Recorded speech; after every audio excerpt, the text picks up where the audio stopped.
Olá, amigos. Estamos retomando então aqui o nosso júri simulado.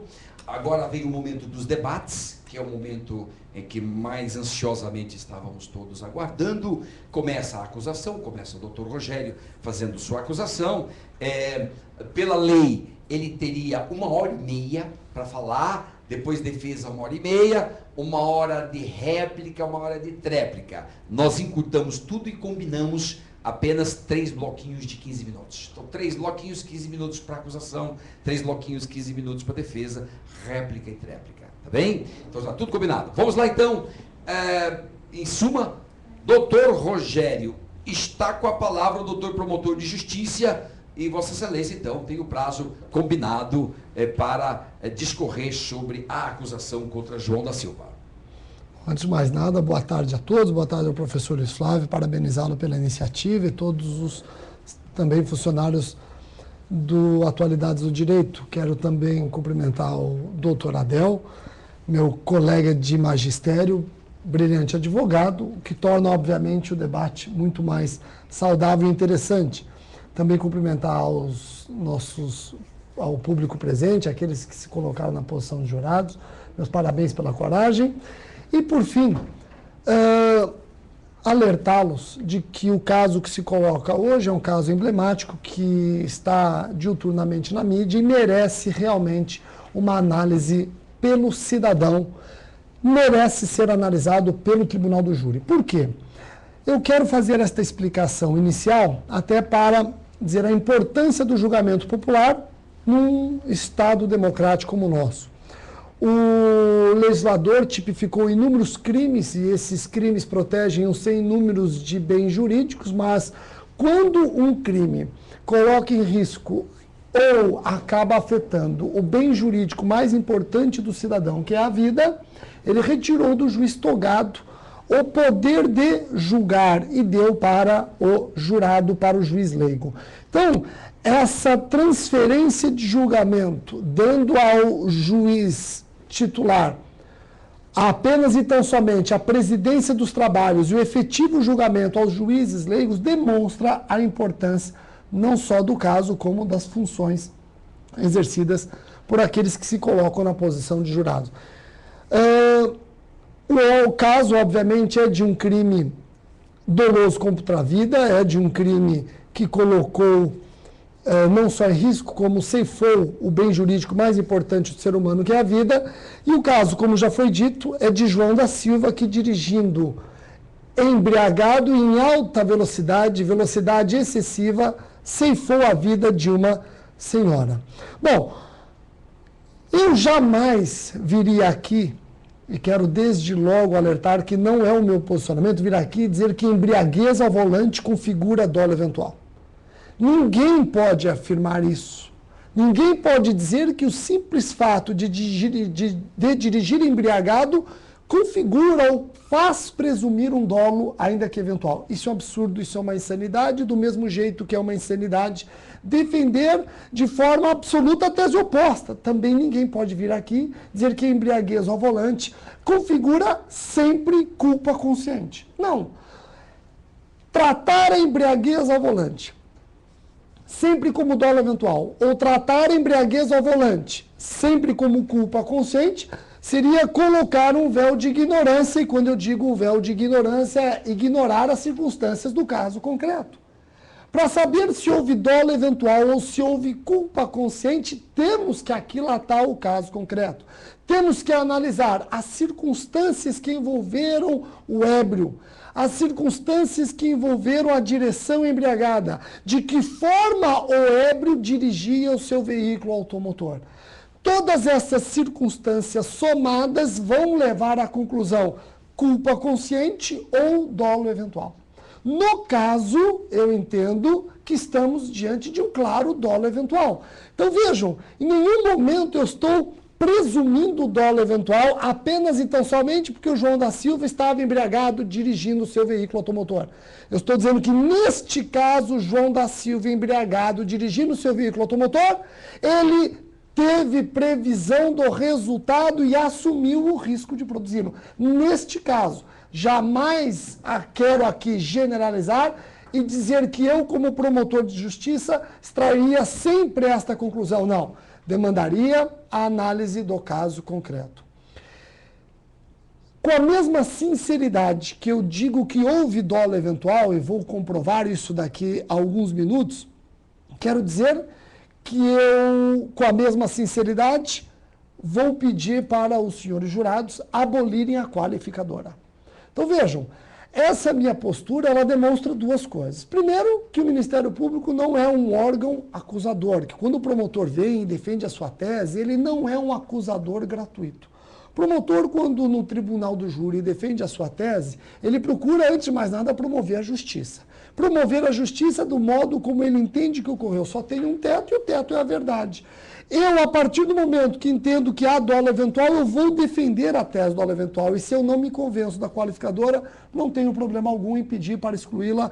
Acho que a justiça, no caso concreto, é abolir, obviamente, a qualificadora.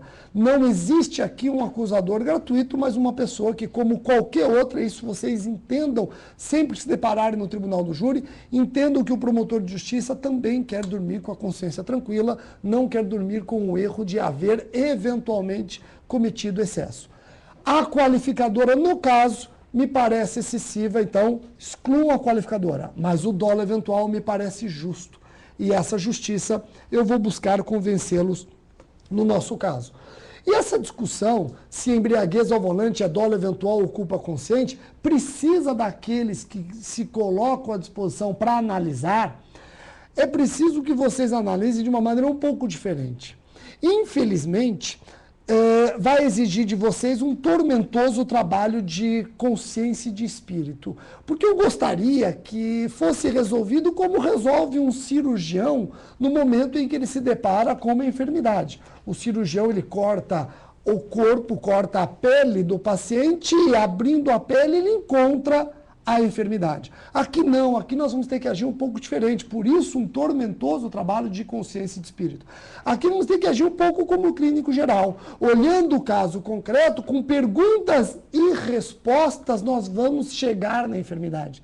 Então a enfermidade, ela está encoberta por inúmeras circunstâncias do caso concreto. Com perguntas e respostas, vocês vão chegar na enfermidade. Chegando na enfermidade, saberão as consequências.